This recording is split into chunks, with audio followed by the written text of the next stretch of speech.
August 2020. Plants and Poetry Journal.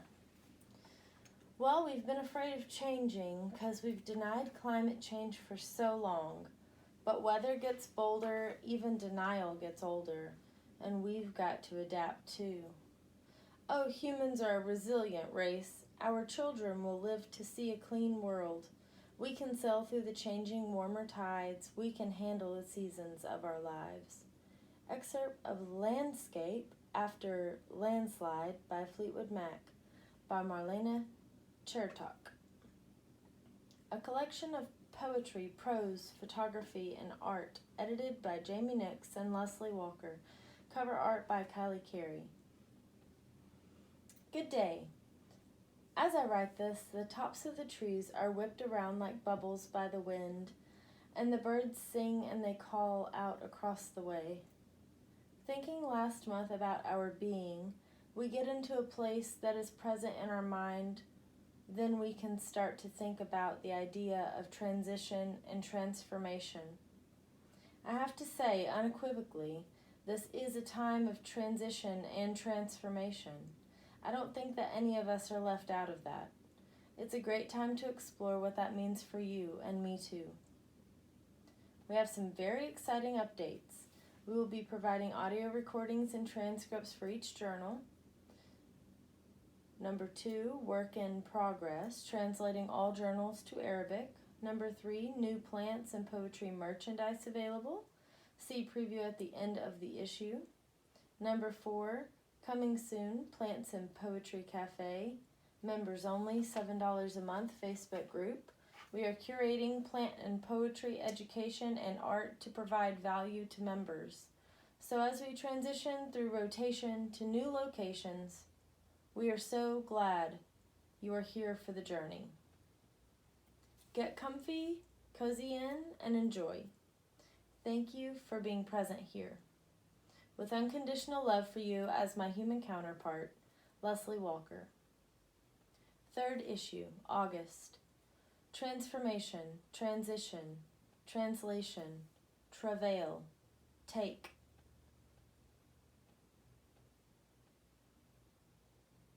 And then a beautiful compilation of plants and crystal hanging glass that has been done by Jamie, and the pictures are Leslie and Kelsey's, and we 3 are the organizers and creators of Plants and Poetry Journal.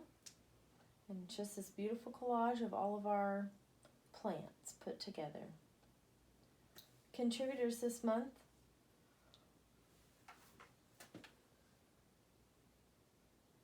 Rora Masai Charumbira, Hannah Keepers, Marlene Chertok, Melissa Ruiz Edue, Federica Santini, Jess Reagan, Aveline Massawan, M. Jung, Constance Edu Bafo, Hilam Shatrak, Christopher Alemano, Erica Waters, Julie Martin, Sharona Kenrick, Jeremy Scott, Megan Perry, Jessica Sirocco, Nathan J. Mayberry, Leslie Walker, Jamie Nix. All rights of work belong to their respective creators. Marriage in a Vase. What is love but the unfurling, petal by petal, of my love for you, you for me?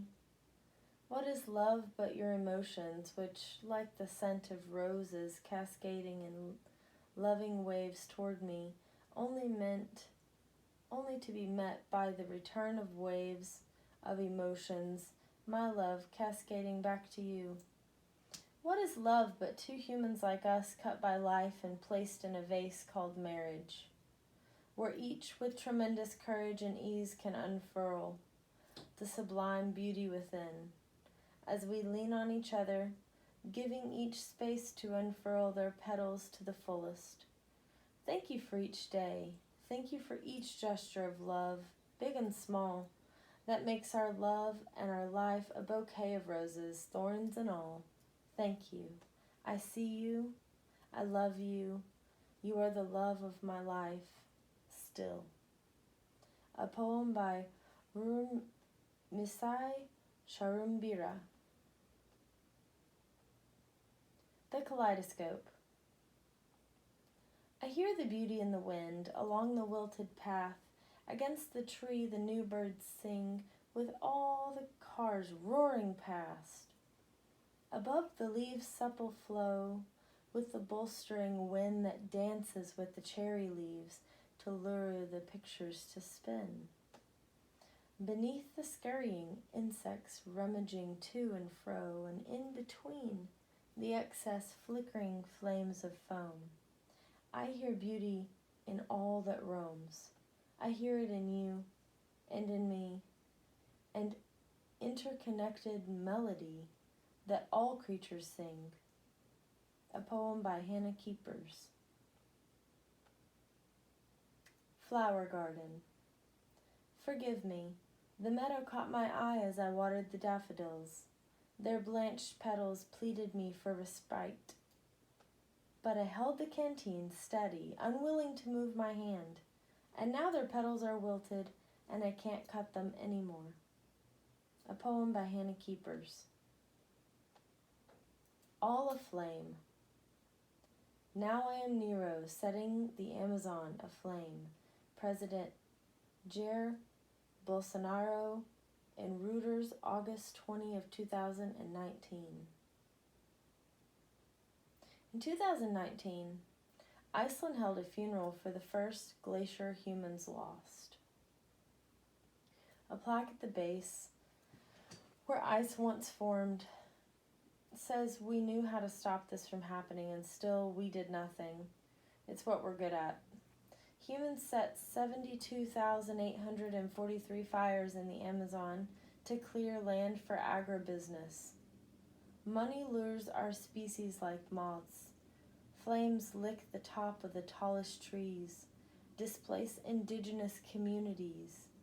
From a home they've lived in for generations, the fires devour plants and insects not yet discovered. Environmental defenders have warned us, and we barely listen, bat them away like a mosquito on our ear. They give up their lives to protect the forest, the water, the earth, now all aflame. A poem by Marlena Chertok. Landscape. After Landslide by Fleetwood Mac. We took this earth, took it down. Emissions climbed till we turned them around. And we saw our reflection in the smog-filled sky till the asthma brought us down. Oh, gases in the sky, what is clean?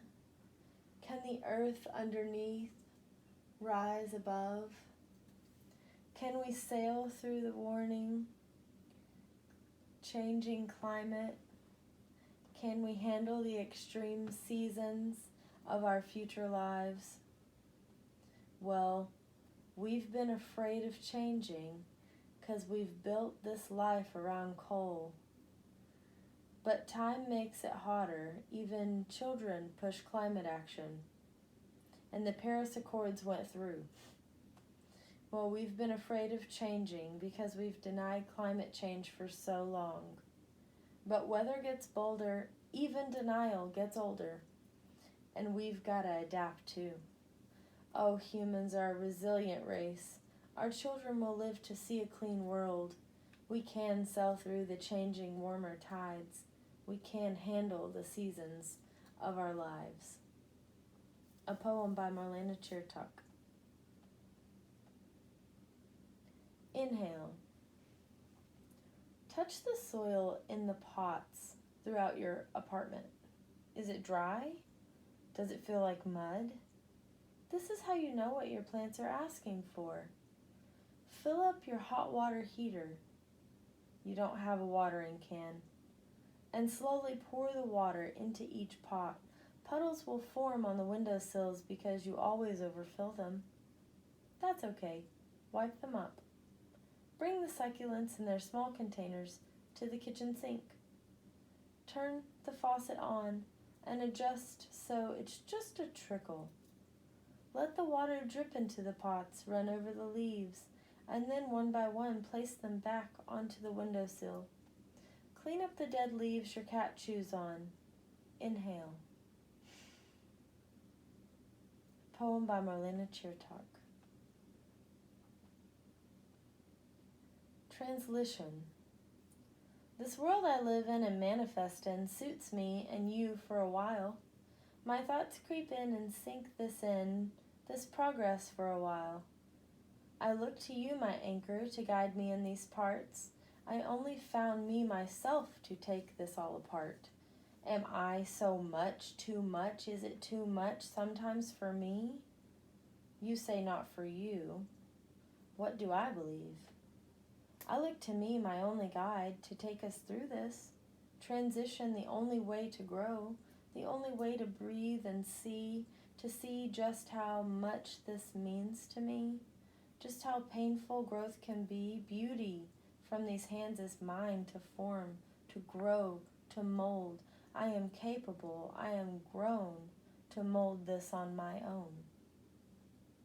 By Melissa Ruiz Ude.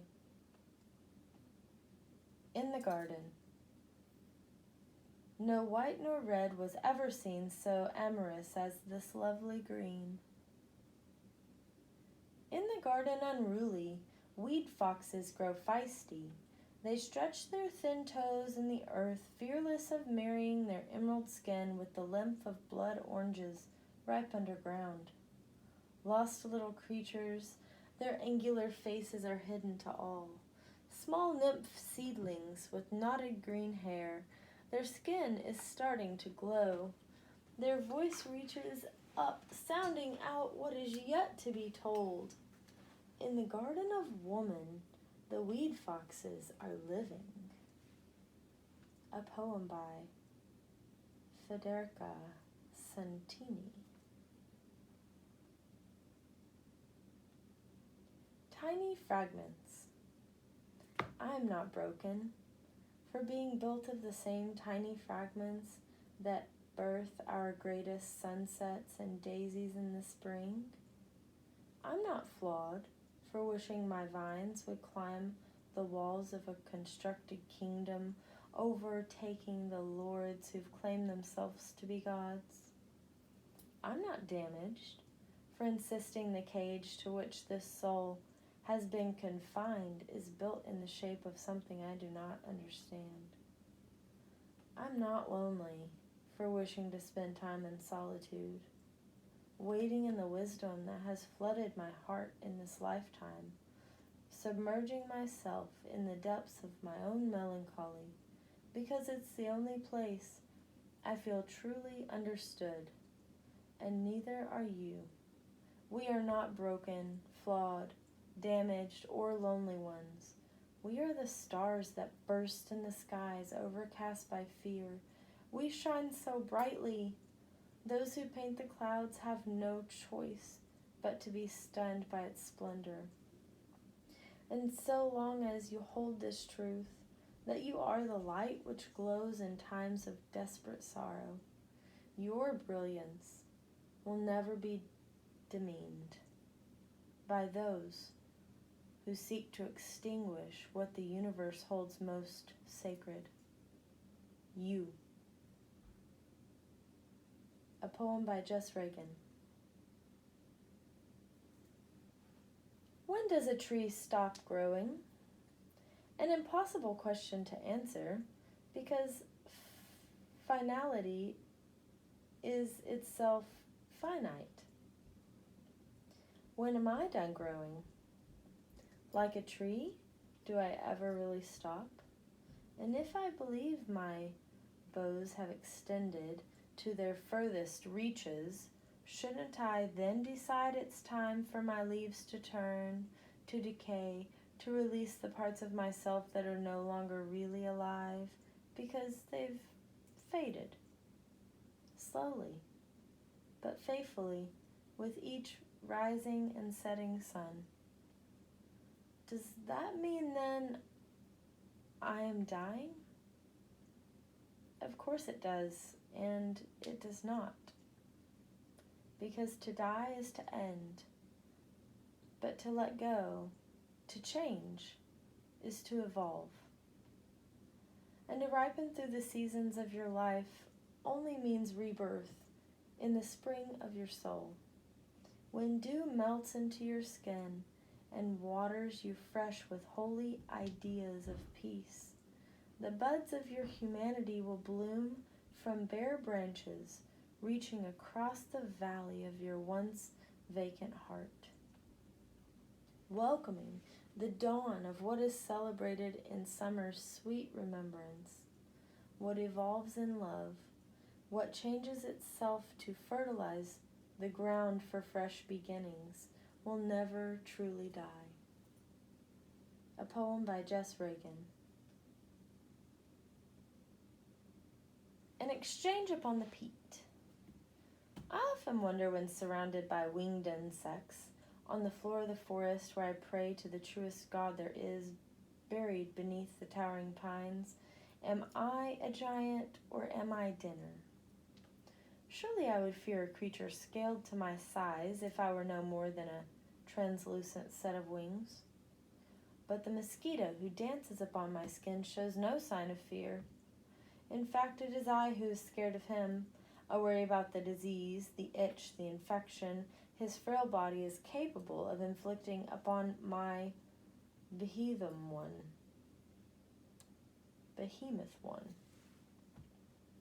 I worry I won't sleep tonight without first bathing in a sea of pink lotion, manufactured by men to quell the spell cast by the tiniest of our earthly companions. But the mosquito, he shares none of my concerns, not even concerns for his own mortality. He smells my blood and I smell sweet. He knows that beneath my surface is that on which his very survival depends. He shares none of my worry, though with the flick of a wrist his life could belong to me. But it's not a wish I have to end his life, because he could just as easily end mine with triple E. I like to believe we have a mutual understanding. It's a truth, we could both harm the other should we choose, but our time together in the woods is finite. Is it not better spent admiring the artfully crafted web of a spider, suspended between branches on neighboring trees, or singing songs with the red-beasted robins who croon from the dense canopy shielding us from the harsh light of a June morning? Perhaps there are lessons for us to learn from each other. From the mosquito I have adopted a streak of brazen ambition, admiring how he chases that which brings him to life, void of fear, of failure or death. From me, I like to think that the mosquito has learned to be gentle, to cause no harm to those who he could easily hurt, not for any reason other than that's what we ought to do. I shake my hand and he flutters off toward the sky, and I thank him for his courage, but not before noticing the small swollen bump on my left wrist. And though it may be itchy tomorrow, I will fondly consider this pock the price of admission to sit in the woods, my house of worship. A poem by Jess Reagan.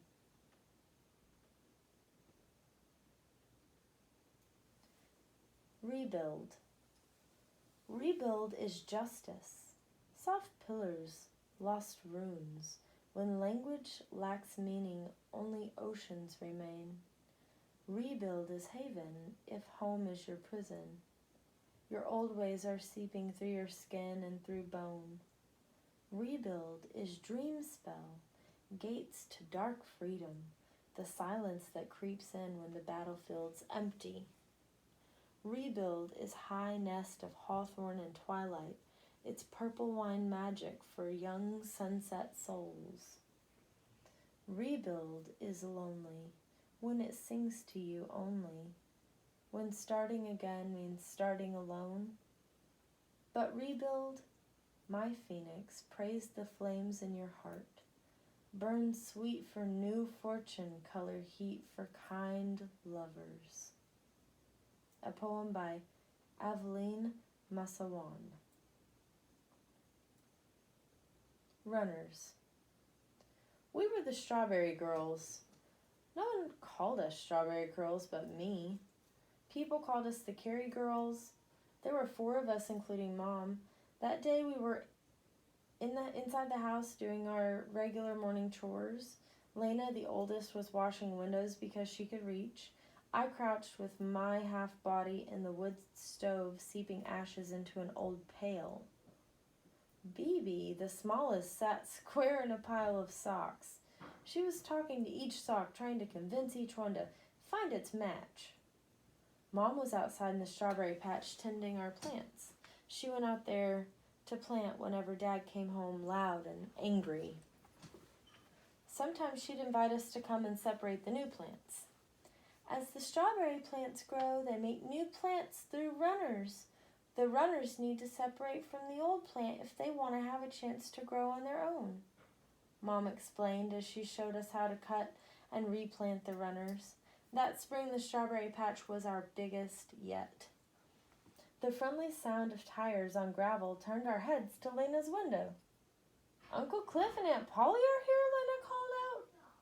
All 3 of us flew out the door to meet their Ford van. Uncle Cliff hoisted Bebe onto his shoulders while Paula looped Lena's braids. I peeked into the van's tinted windows. The van was empty. Where are the kids? I asked Paula. Our 7 cousins were oddly absent. You're coming with us today, Maya, Uncle Cliff answered as he buckled Bebe into a car seat. I looked back in time to see Mom coming around the house with a few crates of clothes and some pots and pans. While Uncle Cliff helped Lena and me buckle, Aunt Paula hurried into the house to grab another box from Mom. We need to hurry, Aunt Paula called over her shoulder. Everyone was ready except for Mom. She had disappeared into the backyard. Uncle Cliff turned to Paula. If we're gonna leave, it needs to be now. Carrying 3 white buckets in each hand, Mom came running around the side of the house. The buckets looked heavy, but Mom ran with a silly smile. My dirt-faced Mom tossed the buckets in the back of the van and hopped in right next to them. I couldn't leave the strawberries, Mom smiled. The runners are ready to be planted. Prose by M. Jung. Dying to live a many more. Bury me deep down the earth, that I may die to live. I shall spring forth a refreshed soul, dwelling in and on the earth, fully nourished, mature. I will dwell in my food. In it you will find a legion of me. I will feed many, a shelter for many, maybe a beauty for homes, or medicine for the sick. Oh man, do keep me alive. Bury me over and over again, so I can live a many more. This poem is a campaign for the preservation of plant seeds. Let us preserve the existence of plants. It is said, when the last tree dies, the last man dies. Written by Constance Edu Bafo. July 5th, 2020. Constance's email is consbaffoe@yahoo.com, yahoo.com.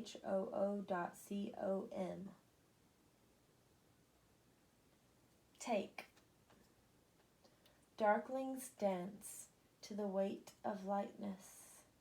Green shadows call man's primal beginning, God's thunder. Travail. They don't eat roses, their bellies full with rain, loaned scars, Nurse noiseless lands, ashen breaths, farmers. Translation. Palash, saffron spring child of Radha and Krishna, flowers weave colored rituals, holy. Plasha, Indian flower also known as the flame of the forest. Radha and Krishna, Indian gods, holy. Indian festival of colors. Trees know not the speed of man nor his fruitless ways. Soiled nails, sunny arms, they simply grow, grow.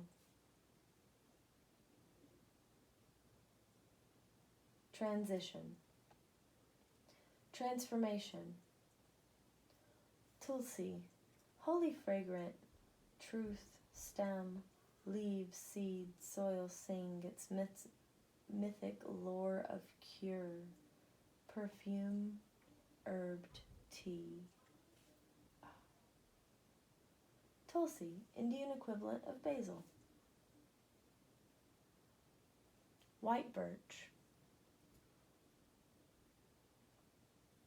The white birch stands tall, resolved in its imperfection. Every year its personality a little more schizophrenic, neurotic branches, artifacts of futures not realized, neighboring appendages filled with promise, trails of ant mining for sap, and squirrels reaching for the bird feeder. But this tree proudly bears the markers of its age. It's an ugly tree in the usual ways, spindly twigs, bare and sparse, foliage toward the bottom and top of its canopy, bark frayed away from the trunk, but one cannot help see the beauty in its survival. A patchwork quilt of hope and of history. I wonder if trees could simply excise dead matter as if painful memories, carve out their bruises and dam up shame. Perhaps they too would still embrace messiness.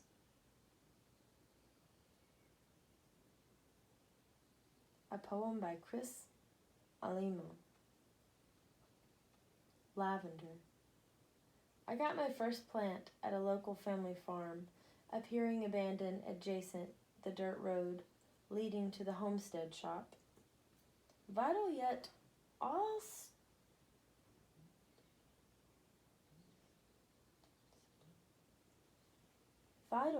ostensibly inert. Pastel purple buds punctuate green growth graduating from gangly wooden twigs. Breaking fast, breaking silence, breaking ground. From cracked, crumbly earth. My family drove there, one of two few family outings we shared.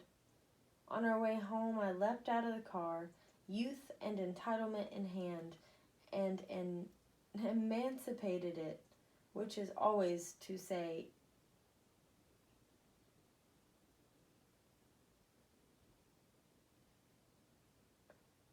expropriated.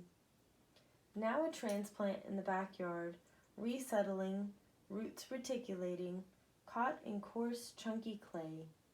An early summer Sunday, budding blue and white, violet spikes, saturated stems snipped from roots before calyxes become corolla.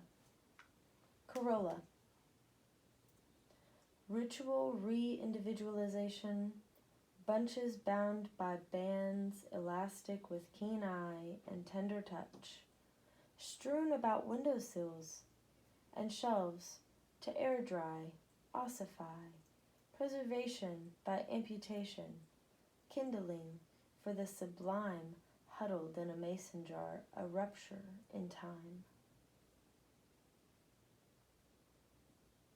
A poem by Chris Alimo. Wake as Soil, an overstory Ayrshire poem. Roots. As much below ground as above, chorus of living wood sings. Infant's navel, chestnut fungus, plague, blight, human history of increasingly disoriented hunger. Behind, front, now, life so very big. Mulberry of yin and yang, hollow housing Tao, now is long and rewrites everything. Column of concentric circles and outermost rim. Scray seeds, screw courage to the sticking plate. Solid on earth, plants fill our garden. Plant a sapling in your hand. Dirt is a magic trick, eons in the making. Vishnu living, liquid sun. Water rising reeds. Tunnels of transparent twig. Born building break crust. Massive oak, older than deed to land. Only dependable things are humility and looking. Sing about how people turn into other things. Toes turn woody, myrtle, oak, and linden.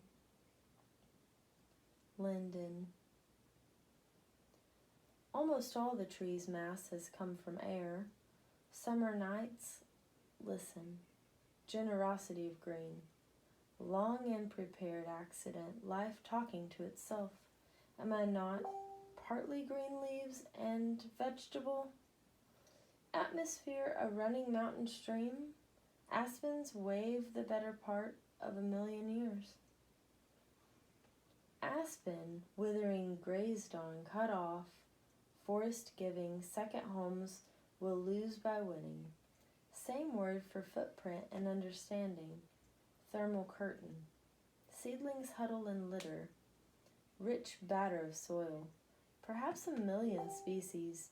Decay builds on death, turning greener. Firs fuse, vascular and fungal threads. Community chest. Everything in forest is forest. Trunk, looking at wood. Staring at the seasons. Pendulum. Vast projections, soil. Oh, vast projects, soil, organize. Thick tangle of branches. Spiritual butterscotch, pineapple incense. Itself, the real name. Orchestrating soil immune systems wide.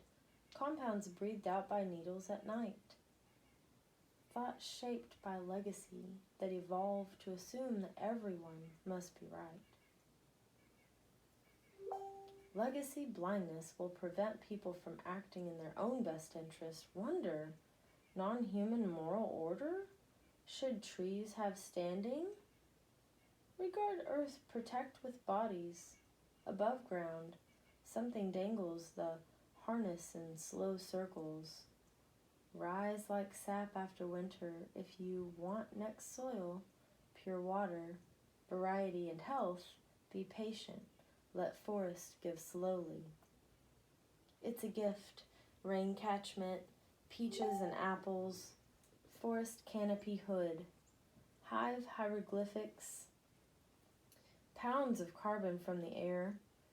Trees see color, migrate, summon forces, solve the wind, defense of the immobile and blameless better than endless suicidal appetite manicured.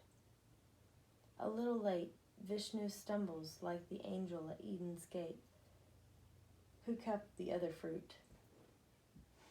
The trees bring them home at last. What's crazier, plants speaking or humans listening? Breathe, echoing, cloud village, tree species, lifetimes.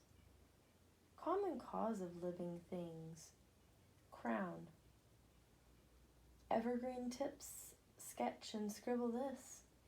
The growing rings of water and stone. Time is one ring wrapped around another.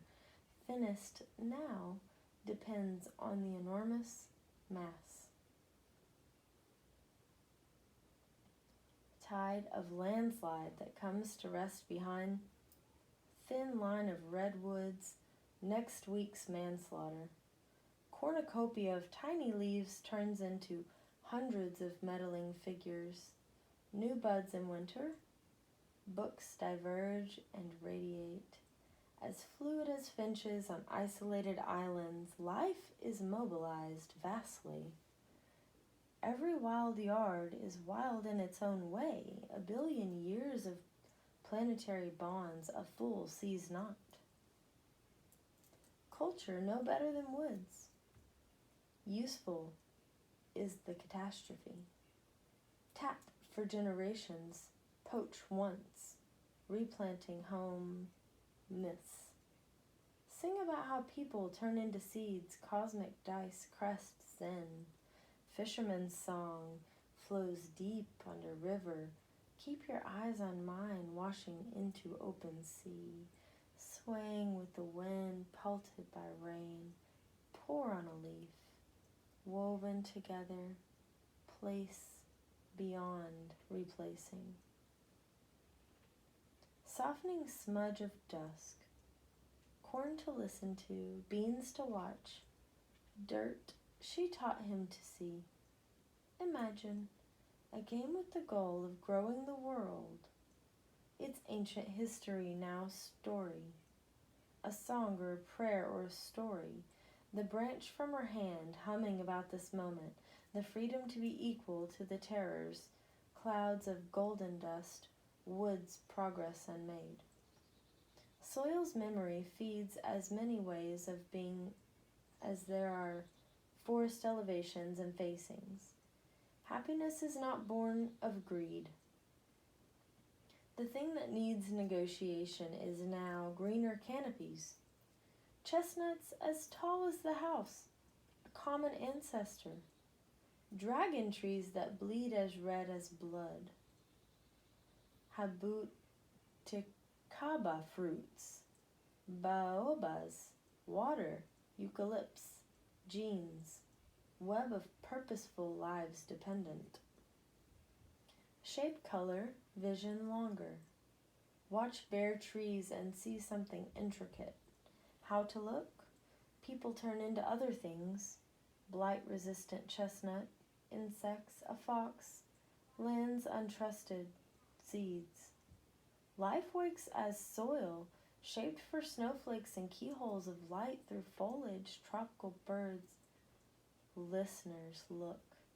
Wild in their diversity, they fly up, flock like origami, more shapes than names, and all of them green. Heart as good and worthy as wood, cones that open only in heat, massive tree of life making guesses for billions of years, them, us, phenomenal. To be such a small being on a planet with billions of years. What we care for, we grow to resemble. The word tree and truth from the same root. A poem by Erica Waters after Richard Powers. Respiration. One of my wishes is that these dark trees would allow me into their secrets. When I retreat from sunlight beneath cathedral-like groves, I enter the slow motion of tree time. Electrical signals pulse as I eavesdrop. I am conduit to their whispered messages. Deciduous, coniferous, maple, juniper, spruce, blue spruce, red pine, the shapes of their names are the shapes of their leaves on my tongue, and I become a part. A poem by Julie Martin. Hawthorne Cemetery. The old man slumped onto the gates of Hawthorne Cemetery. He tried to hold on, but his body slipped down the bars into the mud, and a whole 45 minutes passed before the rain eventually brought him around again. He sat up.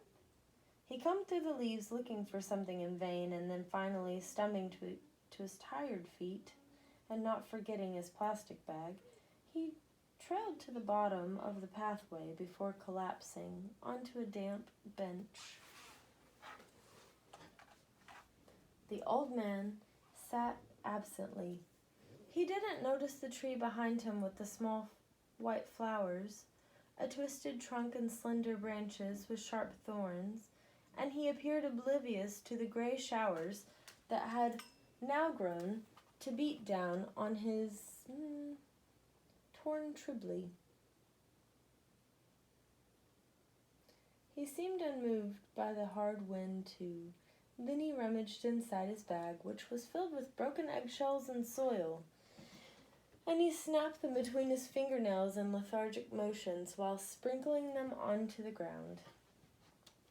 He started to sing in a dreary yet soulful tune, da-da-da-da-da, Marley in a pitch, as he swayed his head and closed the world from his eyes. He placed a soaked-through rolled up into his mouth, and through his teeth he crooned again, Anya dasha hirame. Then he fell back into his wet coat, and his head knocked onto his chest. By now the sight of the old man had interrupted the verger, who was dashing from the chapel back to the office with his heavy coat, cloaking himself from the rain. He wanted this to be his imagination. He hoped the figure was nothing more than a shadowy stencil of the tree above, or even a wild animal.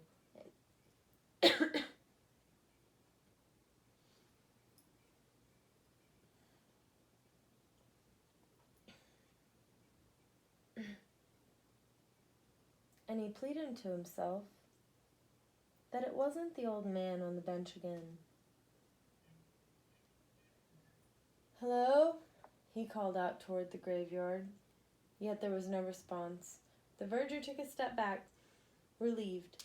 Then, as he began to turn away again, a voice replied, "Sure, I'm begging in rags." The verger thought of his hot dinner waiting at home. He knew how simple it would be to get out of all this, and all he'd have to do is pretend not to hear anything and carry on walking like no one would ever need to know. Luckily for the old man, though, the verger, being the verger, meant that he turned and made his way toward the bench until his fears were confirmed. "Excuse me," the verger said gently. Despite knowing dialogue was futile, "Not sure if you remember me, but I'm Michael. We've met a few times out here before. You okay?" It was 8:30 by now. Michael would have usually locked the buildings and finished his shift by this time, and he was tired and hungry too. He also knew from experience how impossible it was to carry this sodden old man to the car, and the rain was still pelting on his makeshift umbrella. They were both stuck. "Come on, mate. It's Eric, isn't it?" he begged. "Can I give you a lift home? I remember where you live from last time. Rushcombe House, right? I can call the staff to let you in again if you like." The old man faced Michael and looked as if he understood. Michael even supposed that he might have heard him, but the old man lifted himself up from the bench and offered his soiled hand, and with a hoarse voice he announced, "Look into my face, Marclair," as he garbled. The rolled cigarette hung off He lunged and zigzagged toward the grass, singing, "Where'd you go to, my lovely?" before tripping and falling to the earth. "Please, Eric, let me help," Michael pleaded whilst rushing over to catch an already fallen man. Whilst dropping to offer his sympathy, the old man thrashed chest down, and his arms flailed like a surfer with his songs turning to painful moans. Come on, that's it. Fella, that's it, nice and calm," Michael said as he patted his back. gradually bringing the moaning to a soft whimper. "It's okay, we can lie here. I don't mind. The two men lie, scrying a barely there moon. Their faces were just about lit by grayness, and a light flow of rain began to settle on them. Michael considered moving. He still wanted his warm bed, but he'd never seen the old man so calm before. So instead, he placed his heavy coat on his friend. Then he lay beside him until he drifted off himself. The rain stopped after a while, and the air felt clean. But the old man didn't sleep this time. He lay awake instead, slowly unfolding from a corpse-like recovery position into a starfish, his limbs becoming soft on the ground and his face turning to the sky.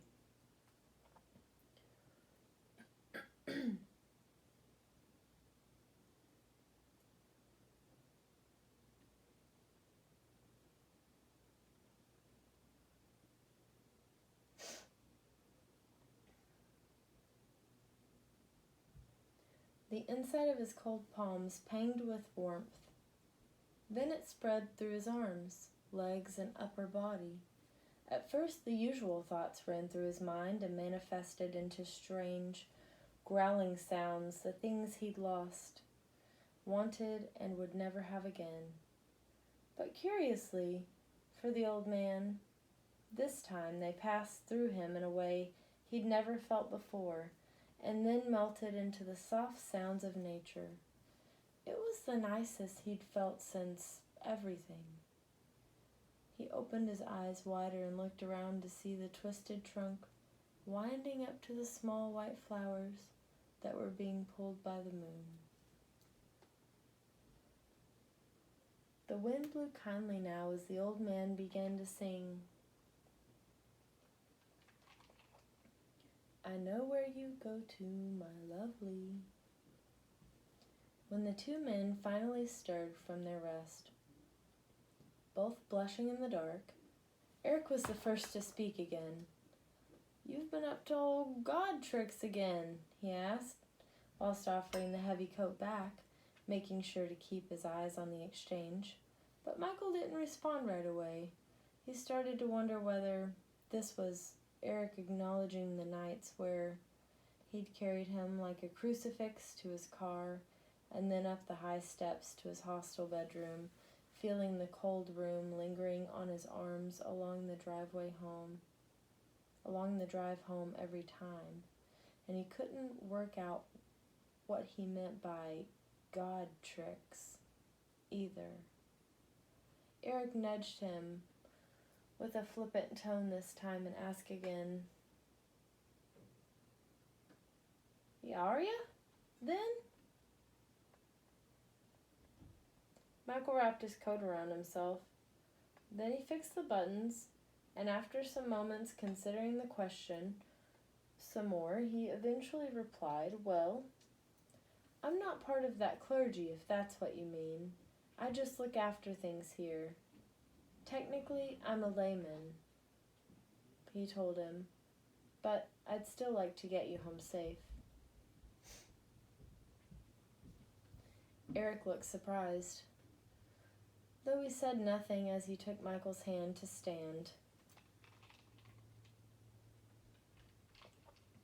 Then as he stumbled, just slightly this time, he straightened his back and responded, "Yeah, well, thanks for looking after an old idiot like me. You're certainly the nicest layman I know." He fervently shook Michael's hand with both of his, and then he smiled with his lips still sealed, and after one final handshake, he let go of his firm grasp to stand unaided. "You know, I think things might be different this time." Michael agreed with him, and the two men began their journey out the gates of Hawthorne Cemetery. A piece by Sharona Kenrick.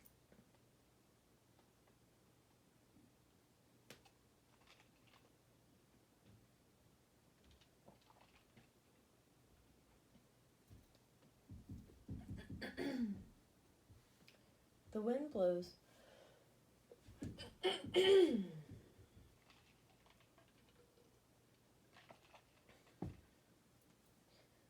The wind blows through the pines. Dirt road, red with clay, all of creation laid out plain. Thrasher flies by, singing her song, free to pick berries off the roadside way. Wildflowers sprout, weeds to mend, beautiful in the reckoning. They sway, sway. Black snake races across the road, belly covered in dust, slithering sideways. In the distance, coyotes howl, calling out to their ancestors as dusk settles in. Bobcat on the prowl, hunting field mice and squirrels, blood split to satiate growling hunger. I stand in the middle of it all, taking in the glory that God has made. A poem by Jeremy Scott.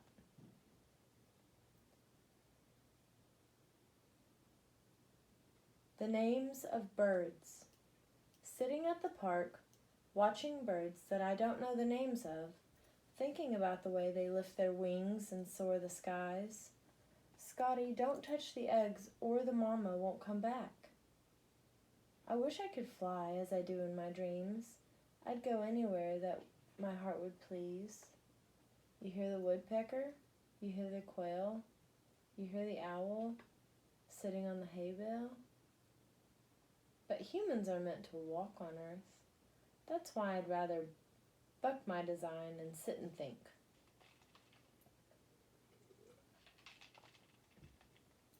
Don't chase that bird. She's liable to run around and peck your head off. There's a limit to thinking, though. So now I sing, calling out to the birds in a voice I hope they'll understand. Maybe then they'll tell me their true names. A poem by Jeremy Scott. Observations. I am born in the earth. I die in the earth. I sit, stand, sway in the earth. I watch my neighbors drink lustfully from your loving tap, while I must stretch painfully for what I need. I am neglected, I am abused, I am considered of no use, for I am but a weed. A poem by Megan Perry. I've lost a lot of weight, 125 pounds, and I've got probably another 55 to go. I've only ever lost weight one other time in my life, back in college, where I met John, 54 pounds. I've lost a lot of weight since college. A friend who gaslit me and split my brain for 2 years, or another who nearly stabbed me to what would have been death, or weight of the ink in the tattoo he gave me is quantifiable, but I don't mind carrying it. John told me that before I lost the weight, he realized that he probably only had 30 or maybe 40 years left of being my friend, and he was right. The weight of death that we all hold kept me from looking even 10 years ahead. But John telling me that he is even thinking 10 years ahead hung such a wonderful weight on my chest. And regardless of how much you weigh now, or in 10 years, or in 40 years, your weight is a heaviness on my heart that I look forward to holding. A poem by Nathan J. Mabry. Newbie. A cherry on top of a strawberry cone, dripping fat lolling drops on a sleepy dreamlight white bed. Changing sheet after bloody sheet, soiled in seconds by a mysterious strip of skin. Ice melts into hot springs on this floor.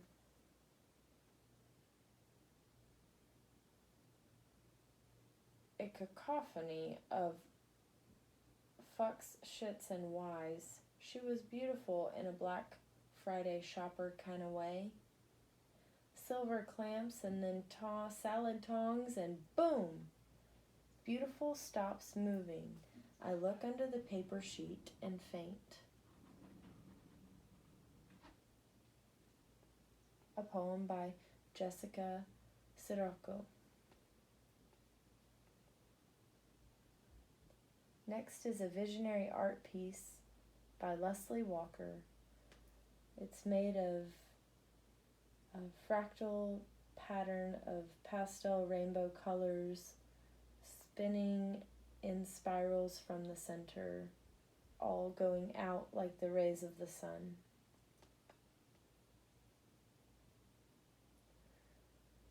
To Travail or Not to Travail by Leslie Walker.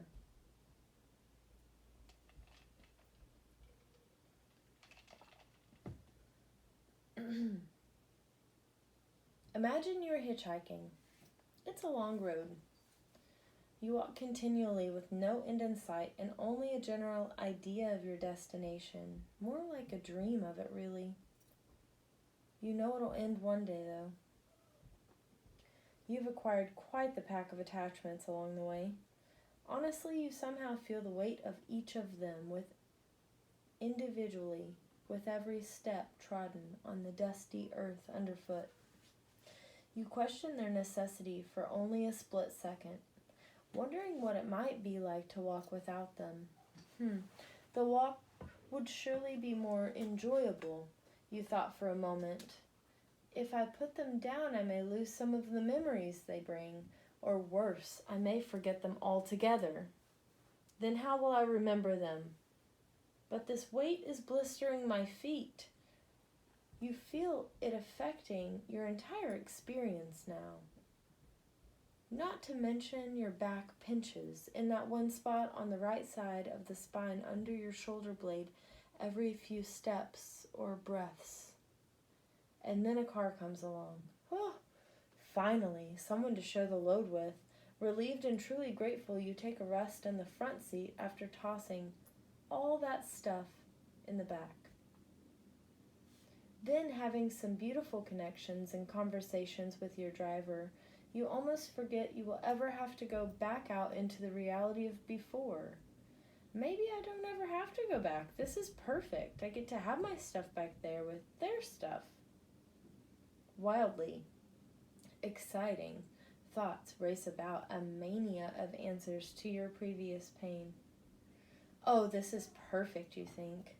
You get to share the weight of your attachments with the person who picked you up, and after all, they surely won't mind since it's not blistering their feet. Oh, but the gas mileage is dwindling. They start to silently think they probably can't afford to carry your things and theirs anymore. Eventually, they let you out a ways up the road. So sad to part with you. I mean, your connection. But secretly relieved of your weight and expense. Back at it again. It's heavier this time because they gave you a few things to remember them by. It's a conundrum. When to travail? When is it worth it? What is worth the pain inflicted? Where am I taking it all? Should I sit down and go through it? God, it's infuriating. Your heart desperately struggles. Sit it down or travail. Aren't I supposed to be an overcomer? Aren't I supposed to be strong?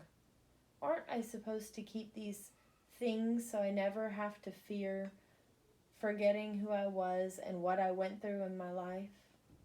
How will I show people who I am? Wait. If I unload the heaviest things, would it be worth it? What can I do differently? What can't I do now because of the load on my back? I'll still be me, right? You sit it all down just to take a rest. It's nice to rest. Why do I walk all day anyway? What else could I do? Sit all day? Why do I think I have to walk, though? It's nice to notice the birds and the bees. Oh, and the breeze. Ooh. Why don't I do this more often? Where am I going anyway? Again, why do I even think I have to walk on? Like, Oh, oh yeah. The car rides and connections that get me further to somewhere. You ponder about the whys of your travailing. Well, what could I do if I didn't hold on to the walking mission? Or if I didn't have so much to carry? Are there any better options? You get restless in your wandering, and want to walk. Old habits die hard. But this time you jump up and start walking in a circle around the stuff. Ah, feels nice to move freely. Feels like a flitter. I'm a bird. I'm a bee. I'm a winged thing. You scream as you spread your arms to the breeze round and round. Normally, you don't leave your stuff before you start walking again. It's gotta be time to load up and go, right? Thoughts start to infiltrate your bliss. I don't know why I can't just sit here anymore. Your brain has those impulses down pat. Ha.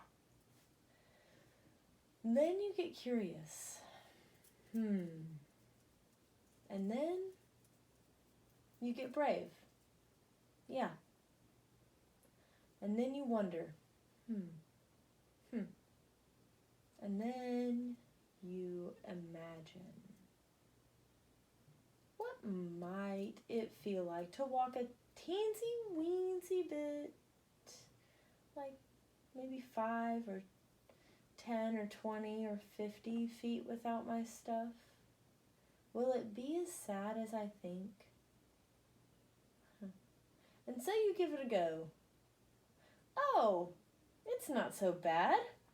Look, I can jump. Oh my, I quite enjoy it. It feels different.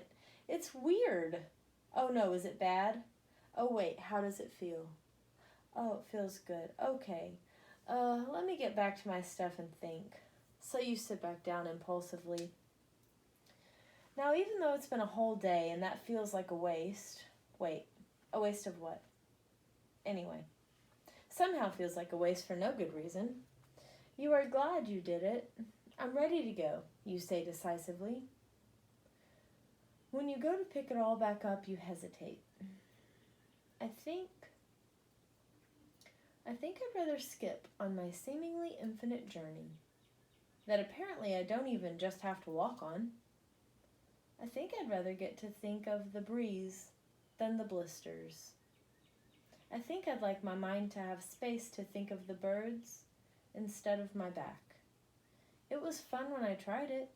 I think I'm gonna be brave one big time and leave the really heavy stuff to be absorbed into the ground over time. You're living every day, and it's okay if you want to sit something down and walk away. Your choice, your journey. Gumption in the cannon, you pull the trigger. Carrying with you now the things that aid you to care for and nourish yourself. Also, you bring some of the toys that were buried away in your stuff. You could never find them before, and they're fun. Blisters healing, pain subsiding, you find a space for new thoughts. You realize all of the intangible things available for your enjoyment too, like closing your eyes to the sun and seeing red blood in the flesh of your eyelids, warm and comfortable, or sitting and listening to the trickle of water. The existence hadn't felt like this since I was a kid. Then without the burden of your attachments, without carrying the memory of them weighing on your every step, you fill your space and time and your day with ideas that feel exciting because now they're easier to do. Now they're possible. I have so many options, you declare. Before, you couldn't have gone on that beautiful wildflower-lined, dragonfly-dappled side path that led to that peaceful place at the spring creek that you always wondered about. You know, just the last time you walked by an opportunity like that, you heard some frogs and the water flowing in the creek, but couldn't fathom making that hike, the load and the blisters. It wasn't an option. But now, you have options. A whole new set of possibilities. Where could you go now? Could you skip to that creek? Oh yeah, I skipped to the creek this morning, you imagined yourself saying. And you went, and you enjoyed every single second of the journey, reminiscing for brief moments, realizing that memories can still be there without the pain of the stuff. You're now just finally enjoying the journey. Can you imagine? I hope you can.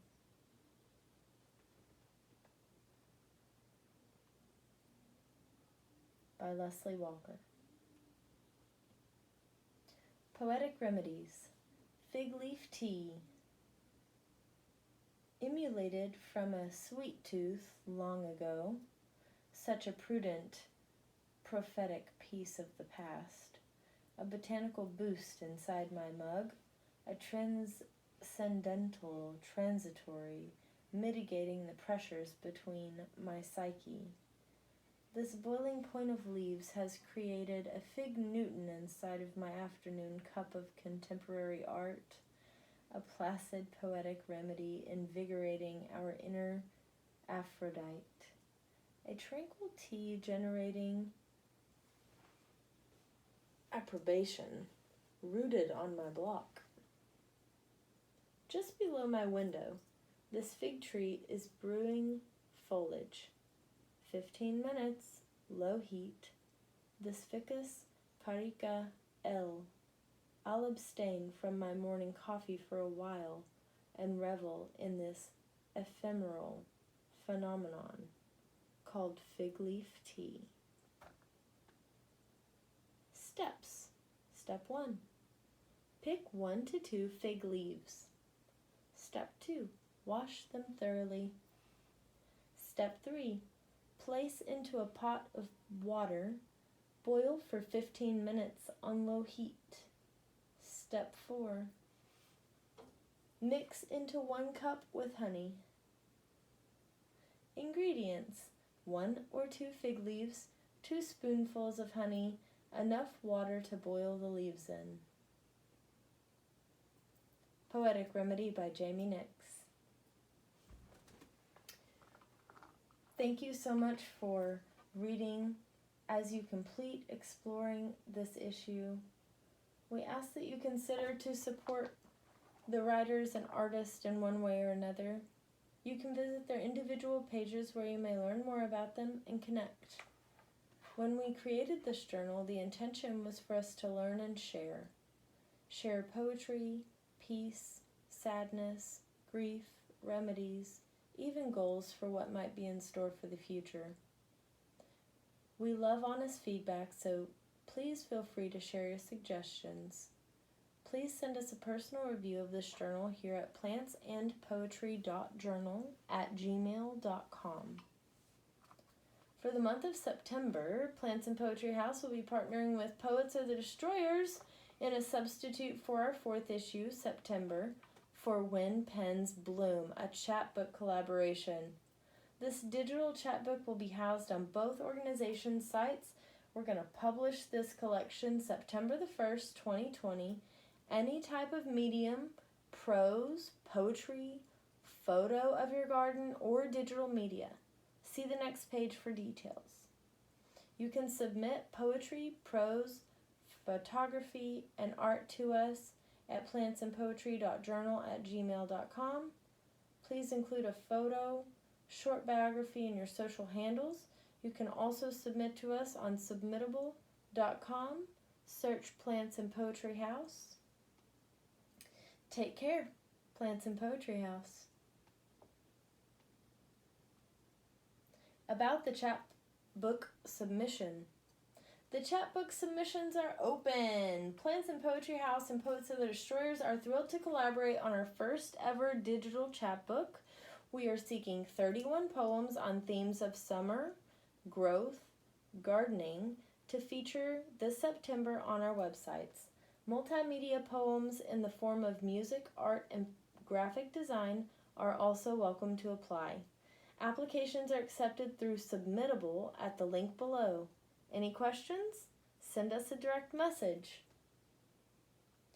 In this collaborative chapbook, we will discuss how destruction leads to new beginnings. We bloom, we die, and in time we're reborn. How do we water ourselves? How do we provide for the rest of the garden? What are the tools needed for us to prosper? Is there such thing as too much sunlight? Are we allowing space for new seeds to sow?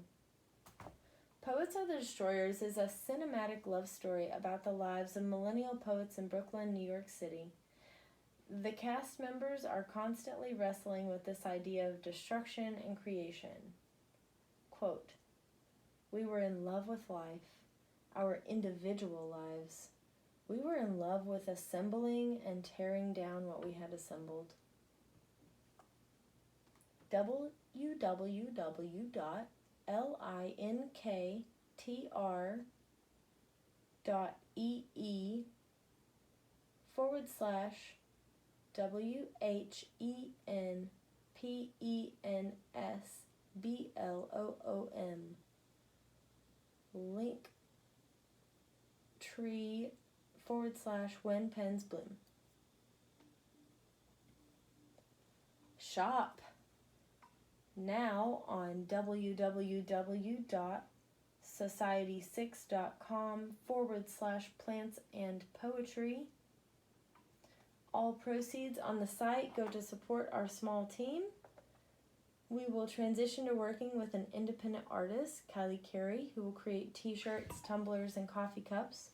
For now, we're sourcing from Society 6 and appreciate all of your support and hope you like our new Plants and Poetry merch.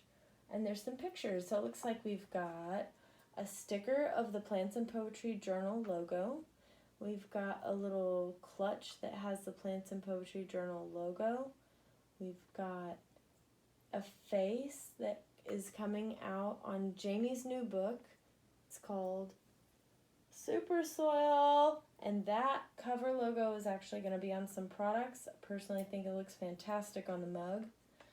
We've got all kinds of products going on here, from fanny packs to coffee cups to possibly a bath mat or a cutting board. You never know what you might find on our shop. We're getting creative. So just go to www.society6.com, and that's SOCIETY6.com/plants and poetry. Oh, and tote bags. Okay.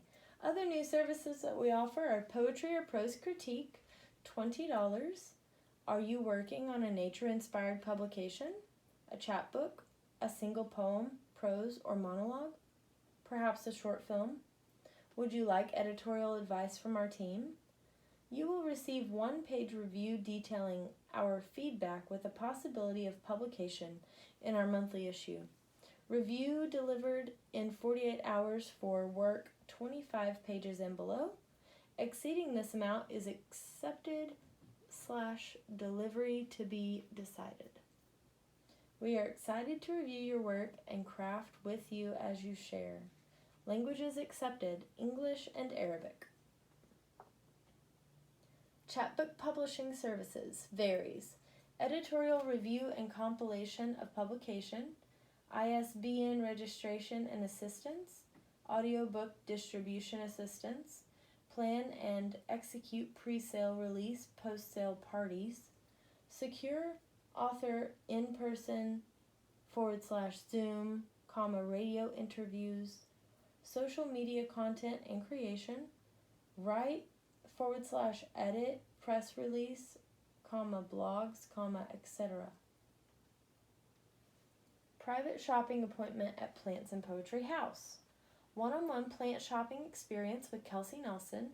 If you prefer not to come in, we can set up a video chat as an alternative way for you to shop virtually one-on-one. Plant consultation with specialists via FaceTime.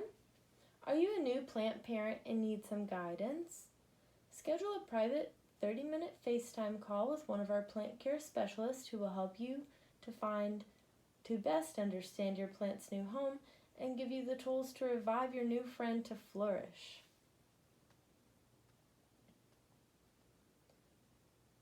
The end. Have a wonderful day, and thank you so much for listening. Blessings.